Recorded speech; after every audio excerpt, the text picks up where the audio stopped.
Pekerja, kembali dengan saya Hari Solputra dalam OPED, obrolan pekerja. Dan seperti biasa, kita bicara tentang edukasi, kita bicara tentang motivasi, bicara tentang inspirasi, tentang pekerja hari ini, kemarin, dan masa depan. Dan hari ini kita kedatangan tamu yang luar biasa, Bang Arya Kumbara.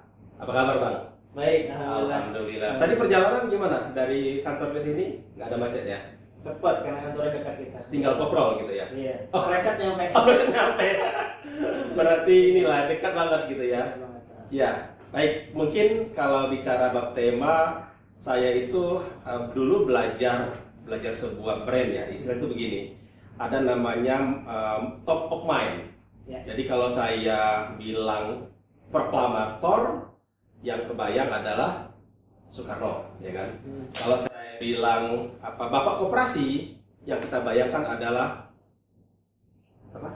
Bung Hatta. Kalau saya bilang itu mungkin Bapak Pendidikan, Ki Hajar Dewantara. Nah, kalau saya bilang Arya Kumbara, itu kira-kira apa sih yang orang asosiasikan itu, Bang? Arya Kumbara ya biasanya kalau nama ya biasanya kan asosiasinya sama saur sepuh ya. Saur sepuh. Nama Kumbara gitu. Nama Kumbara. Memang mungkin karena orang tua lahir di zaman ketika film itu begitu tenar gitu gitu ya. Sehingga menginspirasi kedua orang tua sehingga anaknya dinamain seperti itu gitu. Buat generasi yang senior gitu ya, ketika dengar nama saya biasanya langsung, oh ini hubungannya sama Brahma Kumbara apa? Gitu. Oke. Jadi dari situlah. Tapi memang sempat ngalamin masa radio dulu atau gimana tuh? Kalau Arya sendiri? Radio karena memang saya generasi yang lahir tahun 80-an gitu ya. Sandiwara ya? Zaman-zamannya radio booming tuh ya masih dengar gitulah. Zaman-zamannya TVRI masih ada gitu ya. RCTI pertama kali baru mulai siaran ya, menikmati zaman-zaman itulah. Jadi ya cukup dinamis ketika sekarang berada di zaman digital kan. Iya. Kurang lebih kayak begitulah. Berarti ngalamin ya, saya dulu waktu kecil gitu Bang. Jadi jam 5 sore kan ada Brahma Kumbara, ada Kamandaka, ada macam-macam gitu kan. Iya. Jam setengah 5 saya sudah rapi, udah mandi, udah wangi, itu nongkrong di tempat tetangga. Karena radio pada itu kan barang mahal ya, barang mewah kan. Betul. Jadi jam 5 sore itu sudah duduk manis di samping rumah tetangga gitu, dengarin gitu kan. Jadi theater of mind saya itu jalan. Bagaimana bunyi tentang beradunya pedang gitu kan. Bagaimana tentang kuda yang orang kalau saya pikir hari ini ya, kok kita maunya ditipu ya. Tanda petik gitu ya. Tapi asik. Asik itu begini. Ternyata audio itu membekas. Dan sampai hari ini kalau saya menceritakan itu luar biasa gitu. Walaupun sekarang sudah ada visual, ada YouTube segala macam, tapi kalau kita keingat masa lalu itu kan menarik ya. Nah itu memang tadi kebalikan, apakah Bang Arya itu orang tua memang suka penyuka radio, lantas menamakan anak tadi Arya Kumbara, dan bagaimana sih keseharian waktu kecil itu Bang? Kalau orang tua memang mungkin mereka suka kali ya dengan radio, dengan cerita-cerita rakyat, dengan sinetron lah dulu ya bahasannya. Cuman kalau kita bilang, saya termasuk orang yang beruntung gitu ya masa kecilnya, karena anak sekarang mana pernah main gundu gitu ya. Iya. Main Kelereng gitu kan, main kaleng-kalengan gitu kan. Dan memang generasi, saya bisa bilang generasi 80-an, 90-an itu termasuk generasi yang beruntung lah. Karena memang permainannya banyak, interaksi dengan kawan-kawannya itu juga cukup beragam. Dan kalau dibandingkan sama sekarang kan anaknya biasanya mainnya di rumah aja kan, dengan gadget kan. Tapi dulu emang experience-nya luar biasa sih, yang mungkin tidak bisa dirasakan sama anak generasi sekarang. Jadi masa kecil saya cukup beruntung lah ya. Di mana tuh Bang masa kecilnya itu? Saya itu besar di Bekasi. Bekasi ya? Di daerah-daerah pinggiran gitu lah. Jadi memang masyarakatnya guyup banget gitu. Itu budaya Sunda atau budaya campur-campur tuh kalau Bekasi? Kalau Bekasi itu campuran antara Sunda dan Jakarta. Tahu ya. Jadi yang cukup menantang adalah ketika dulu SD itu kan bahasa daerahnya bahasa Sunda kan. Sementara di Bekasi itu orang jarang pakai bahasa Sunda gitu kan, lebih pakai bahasa Betawi gitu. Makanya ya cukup menarik lah masa kecil di masa-masa itu. Jadi dulu yang lahir di Bekasi, besar di Bekasi dan ya sangat menyenangkan lah masa kecilnya. Ada ini kan mungkin teman atau mungkin siapa tuh yang waktu SD ya atau SMP atau SMA begitu yang menginspirasi atau ya kalau saya tuh gini, waktu saya SMP ini kan zamannya Sandiwara Radio. Jadi sore kita dengerin ya, besok pagi ketemu tuh di kelas. Itu cerita tuh, yang asik kita berdua doang. Karena yang lain kan nggak nonton, nggak dengar, gitu kan. Itu kita sampai ribut pun, ya mereka nggak merasa asik. Tapi bagi saya sama teman yang sesama pecinta Sandiwara Radio itu kayak orang mau berantem gitu, saking padahal sudah dengar. Nah, itu ada nggak yang seperti itu mungkin, atau mungkin teman yang spesial yang mungkin secara hobi atau secara apa gitu, Bang? Kalau dulu sebenarnya orientasi berteman dan memilih teman dekat biasanya karena kesukaan yang sama ya. Jadi ketika suka film kartun yang sama biasanya kita lebih dekat. Makanya kalau sekarang tuh biasanya kan kita punya kategori teman sama sahabat kan. Kalau teman ya biasa-biasa aja, atau sahabat tempat kita curhat, tempat kita ngobrol, dan biasanya perilaku dan kesenangannya hampir sama. Jadi itu yang membuat kita dekat. Nah kalau sahabat sebenarnya saya orang yang termasuk suka lupa dengan nama. Tapi saya punya teman akrab dulu namanya Fajar, cuman Fajarnya lupa Fajar siapa gitu ya. Cuman karena dia memang waktu itu pintar, mudah bergaul, kesukaan kita sama, dan akhirnya kita klop lah. Apa tuh kalau boleh tahu kesukaan?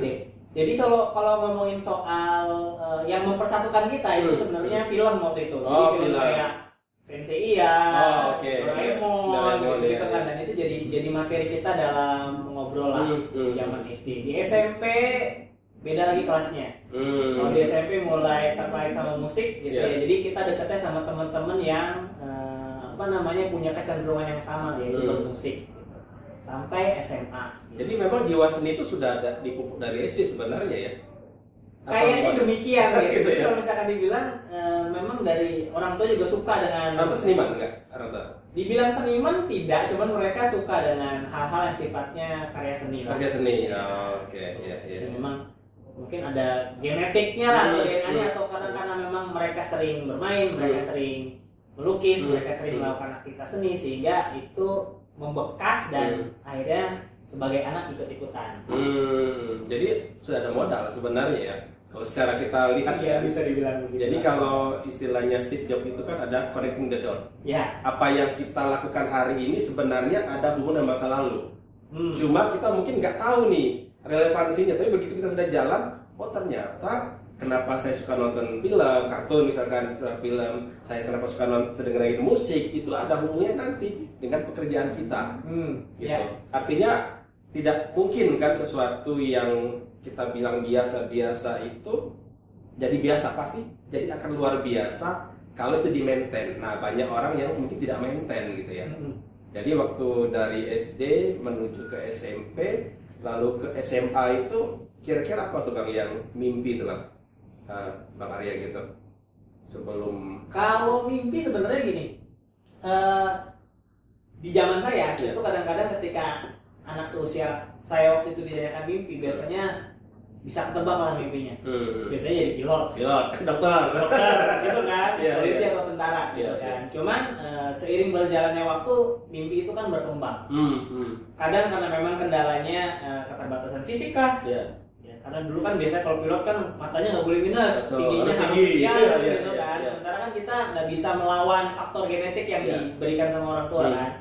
Tapi seiring berjalannya waktu biasanya mimpi itu berkembang. Nah dulu juga saya pengennya jadi dokter banget gitu kan. Bahkan sampai SMA pengennya jadi dokter gitu. Seperti A2 apa A1 dulu tuh yang ambilnya? Dulu A1.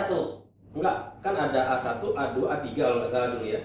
Lupa, pokoknya ada fisika, biologi, sama IPS, sama bahasa. Nah, dulu ngambil apa dulu? Dulu IPA. Oh, IPA. Ya kan dulu kan ada 3 tuh dulu zamannya SMA ya. Jadi IPA, IPS atau bahasa gitu. Saya dulu IPA karena emang pengen ngejar kedokteran kan. Nah, di zaman saya waktu itu jadi tidak bisa masuk kedokteran ketika tidak ambil jurusan IPA. Nah, udah akhirnya bercita-citalah menjadi dokter gitu kan. Nggak taunya saya punya satu kondisi yang tidak memungkinkan saya sebagai seorang dokter. Saya takut sama darah gitu. Dan itu kelar-kelar juga masalahnya gitu kan, nggak lucu. Iya.